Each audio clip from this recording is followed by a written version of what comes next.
स्वरचित कविताएं एवं motivational speech और स्टडी मटेरियल के लिए शेयर एंड सब्सक्राइब करें हमारा यूट्यूब चैनल धर्मेंद्र स्पेशल और बेल आइकन दबाना ना भूलें। नमस्कार, मैं धर्मेंद्र आप सभी का स्वागत करता हूं अपने YouTube channel Dharmendra Kumar special पर और विशेष रूप से स्वागत करता हूं कक्षा 11 में अध्ययनरत छात्र एवं छात्राओं का। आज हम पढ़ेंगे कक्षा 11 का नागरिक शास्त्र। नागरिक शास्त्र के अंतर्गत पढ़ रहे हैं हम भारत का संविधान, सिद्धांत एवं व्यवहार। इसके अंतर्गत हम पढ़ेंगे आज अध्याय 2 का दूसरा पार्ट। ओके, और अध्याय 2 का नाम है भारतीय संविधान में अधिकार। तो दोस्तों, हमने कल शोषण के विरुद्ध और धार्मिक स्वतंत्रता के अधिकार तक पढ़ लिया था। धार्मिक स्वतंत्रता का अधिकार बीच में कट गया था, किसी कारणवश से पूरा रिकॉर्डिंग नहीं हो पाया था, तो आज हम उसको आगे बढ़ाएंगे और पढ़ेंगे धार्मिक स्वतंत्रता का अधिकार। तो देखिए, धार्मिक स्वतंत्रता का अधिकार अनुच्छेद 25 से अनुच्छेद 28 के तहत है।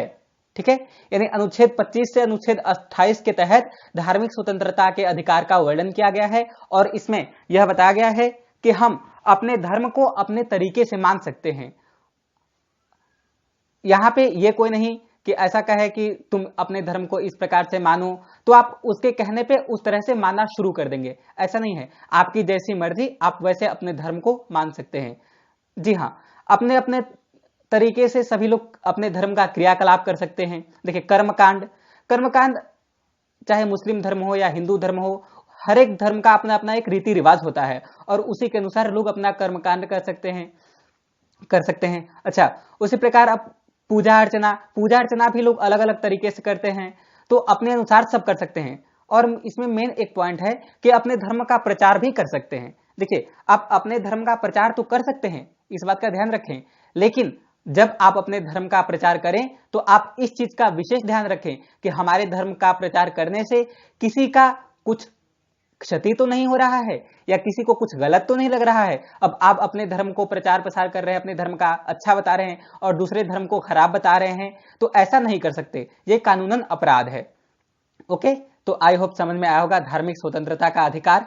अच्छा, अब बात करते हैं शिक्षा और संस्कृति का अधिकार। ये संविधान के 29 और 30 यानी 29-30 अनुच्छेद में दिया गया है और इसके तहत जो अल्पसंख्यक लोग हैं उनको शिक्षा संस्थान का स्थापना करना होगा। इसके तहत वो आप कर सकते हैं। ओके, जैसे कोई अल्पसंख्यक व्यक्ति है और वो चाहता है कि हम अपने अनुसार अपनी शिक्षा संस्था का स्थापना करें तो वो कर सकता है। और वैसे भी गवर्नमेंट इस अधिकार के तहत निःशुल्क शिक्षा 1 से 12 तक अवेलेबल सरकारी कॉलेज में कराती है। Okay, I hope. और हाँ, शिक्षा और संस्कृति अधिकार के तहत ऐसा नहीं हो सकता कि आप गरीब हो या आप निचली जाति के हो तो आप बड़े से बड़े कॉलेज में नहीं पढ़ सकते, बड़े से बड़े स्कूल में नहीं पढ़ सकते। नहीं, ये शिक्षा और संस्कृति के अधिकार के अंतर्गत अगर आप ऐसा करते हैं कि आप उसको इनकार करते हैं, नहीं पढ़ने देते हैं, तो ये गलत कानूनी कार्रवाई आपके साथ की जाएगी। तो अगर यदि भी किसी व्यक्ति के साथ ऐसा होता है तो वो फौरन कोर्ट में जा सकता है। कौन से कोर्ट में? सुप्रीम कोर्ट या फिर हाई कोर्ट में, सर्वोच्च न्यायालय या फिर उच्च न्यायालय में जा सकता है। ओके, अच्छा, अब हम बात करते हैं संवैधानिक औपचारिकता का अधिकार। संवैधानिक औपचारिकता का अधिकार अनुच्छेद 31 और 32 में दिया गया है। ज्यादातर 32 में दिया है तो हम 32 लिखेंगे। अनुच्छेद 32 में संवैधानिक औपचारिकता का अधिकार दिया गया है और इस अधिकार के तहत यह अधिकार करता क्या है कि जो हमें दिए गए हैं मौलिक अधिकार, जितने भी 5-6 मौलिक अधिकार हमें उपलब्ध हैं, उन अधिकारों को ये लागू करवाता है। और हाँ, दूसरा पॉइंट है कि अगर यदि भी आपके मौलिक अधिकार का हनन करता है कोई, तो आप उसके खिलाफ इस संविधान के तहत मुकदमा दायर कर सकते हैं और सर्वोच्च या फिर उच्च न्यायालय में जा सकते हैं। तो ये इतना इजी है अधिकार। अब बात करते हैं, देखिए, सरकार कुछ ऐसे कानून होते हैं या कुछ ऐसे विषय होते हैं जिन पे कोर्ट को कुछ कह सकती है और कोर्ट सरकार को आदेश दे सकती है। ओके, कुछ ऐसे विषय होते हैं जो कि सरकार कोर्ट के सामने रखती है और कोर्ट जो है सरकार को आदेश दे सकती है कि आप इस विषय पर काम करो तो वो किस चीज के तहत होता है, वो होता है रिट। रिट या फिर प्रादेश, हिंदी में बात करें तो प्रादेश, अगर इंग्लिश में बात करें तो रिट। तो देखिए रिट कितने प्रकार के होते हैं, पहले रिट होते हैं 5। पहला बंदी प्रत्यक्षीकरण, दूसरा परमादेश, तीसरा निषेध, चौथा अधिकार परीक्षा और पांचवा उत्प्रेषण। अच्छा, तो हम बात करते हैं सबसे पहले बंदी प्रत्यक्षीकरण। ये क्या रिट होता है? तो देखिए बंदी प्रत्यक्षीकरण रिट के तहत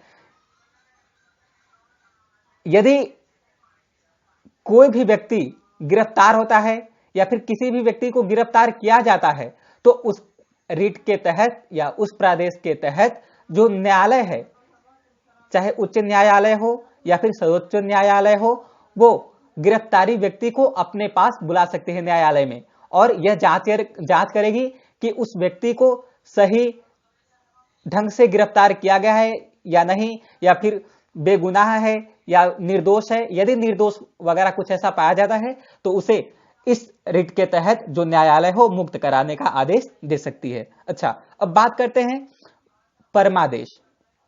परमादेश रिट के तहत यदि कोई भी सार्वजनिक अधिकारी जैसे डीएम और बीएसए, ऐसे जो बड़े बड़े अधिकारी होते हैं, कोई भी सार्वजनिक अधिकारी यदि लगता है कि अपने काम अधिकारों का सही से पालन नहीं कर रहा है, जो उसे काम दिया गया है वो नहीं कर पा रहा है, तो इस रेट के तहत क्या कर दिया जाता है कि उसे वहां से हटा दिया जाता है और किसी और को नियुक्त किया जाता है।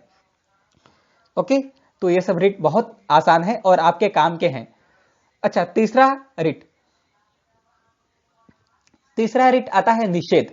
इस रिट के तहत यदि कोई भी निचली अदालत के कर्मचारी अपने अधिकारों का अतिक्रमण करते हैं, यानी कोई भी निचली अदालत के कर्मचारी, जैसे कर्मचारी पुलिस वगैरह या जो कुछ भी होते हैं छोटे छोटे, वो अपने अधिकारों से ऊपर जाते हैं। अब जैसे पुलिस घर में नहीं जाती, यदि घरों में चली जाती है तो उसके खिलाफ कार्रवाई की जा सकती है, और जिसके घर में जाएगी पुलिस वो मुकदमा दायर कर सकता है।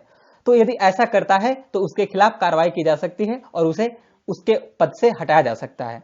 ओके, अच्छा, अब बात करते हैं हम अधिकार परीक्षा। ये चौथा रिट है हमारा। तो अधिकार परीक्षा के अंतर्गत यदि आपको लगता है कि कोई भी व्यक्ति ऐसे पद पर कार्यरत है जो उस पद के योग्य नहीं है, या फिर कोई भी व्यक्ति ऐसे पद पर कार्यरत है जिसकी डिग्री फर्जी है, ऐसा पाया जाता है तो इस रिट के तहत उसे तुरंत निलंबित किया जाएगा और हटा दिया जा सकता है। ठीक है, तो कोई भी चाहे कार्य करने के लिए सोच रहा हो तो ऐसा ना करें जिससे कि आपको सजा भुगतनी पड़े। अपने कार्य का विशेष ध्यान रखें। हाँ, अगला रिट है उत्प्रेषण। अच्छा, उत्प्रेषण के तहत ऐसा होता है कि कोई भी व्यक्ति बेवजह से कुछ काम करता है या फिर किसी को गाली गलौज, चाहे कुछ भी करता है जो बेगुनाह है, तो उसे उसके खिलाफ कार्रवाई की जा सकती हो, चाहे वो अधिकारी हो, चाहे वो जनता हो, चाहे कोई भी हो। यदि गलत कार्य करता है तो उसके लिए उत्प्रेषण रिट का प्रयोग किया जाता है। अच्छा, कुछ समस्या सामने ये आई कि ये जो रिट है कभी कभी कार्य नहीं कर पा रहे हैं, तो इस चीज को ध्यान में रखते हुए कुछ आयोगों का भी गठन किया गया, जैसे राष्ट्रीय महिला आयोग, यानी ये आयोग जो है महिलाओं के लिए काम करती है। राष्ट्रीय अनुसूचित जाति जनजाति आयोग, अनुसूचित जो पिछड़े लोग हैं, आदिवासी लोग, उनके समर्थन में होता है, उनके लिए काम करती है। राष्ट्रीय मानवाधिकार आयोग, तो ये इस आयोग के तहत जिसका भी मानवीय अधिकारों का उल्लंघन किया जाता है, ठीक है, जो भी मानवीय अधिकारों का उल्लंघन करता है उसके खिलाफ कार्रवाई किया जाता है। ठीक है, ये कौन से एक्ट के तहत, नहीं कौन से आयोग, तो राष्ट्रीय मानव अधिकार आयोग। ठीक है, आप किसी के मौलिक अधिकारों का हनन ना करें, आप उतना ही प्रयोग करें अपने अधिकारों का कि किसी दूसरे का हनन ना हो।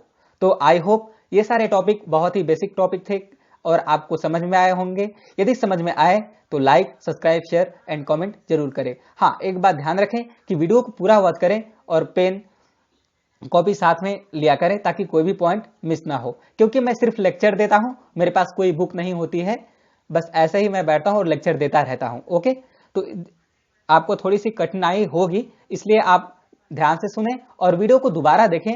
अगर ना समझ में आए तो दोबारा देखें और जो कुछ भी ना समझ में आए कमेंट में जरूर बताएं, या फिर हमारे व्हाट्सएप नंबर पे जरूर बताएं, जो कि व्हाट्सएप नंबर हमारा आपको डिस्क्रिप्शन में मिल जाएगा।